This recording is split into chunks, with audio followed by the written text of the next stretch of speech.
আলহামদুলিল্লাহ আজকে শুক্রবার দ্বিতীয় সেল আপডেট আর টিআর টুবি এই গাড়িটাও বিক্রি হয়ে গেছে। আজকে বৃষ্টির দিন থাকা সত্ত্বেও বিক্রি হইতেছে ভালো, তো সবাই আসবেন। তো দেখেন এই গাড়িটা বিক্রি হয়ে গেছে, জানবো ভাইয়ের কাছ থেকে। রুমান ভাই বিক্রি করে দিয়েছে তার ছোটো ভাইয়ের জন্য, তারা দেখে গেছিলো কালকের আগের দিন, আর কালকের আগের দিন দেখে গেছিলো না, তো জানবো কিরকম। ভাই আসসালামু আলাইকুম, ভালো আছো তুমি? তুমি তো নিছো গাড়িটা আমার কাছ থেকে বৃহস্পতিবার দিন দেখে গেছিলা, তো আজকে চালা টালা দেখছো যে সব ঠিকঠাক আছে না? হ্যাঁ ভাই ঠিক আছে।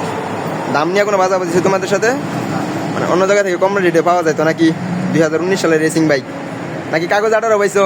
না না কাগজে ঠিক আছে না? 19 সালের শেষের দিকের গাড়ি। রমন ভাই সব ঠিকঠাক আছে না? হ্যাঁ ভাই, আর ওকে। আপনি তো আমার গাড়ি সব কাজ কাম করে দেন, আপনি জানেনই আমি কোনো কাজ কাম রাখি না।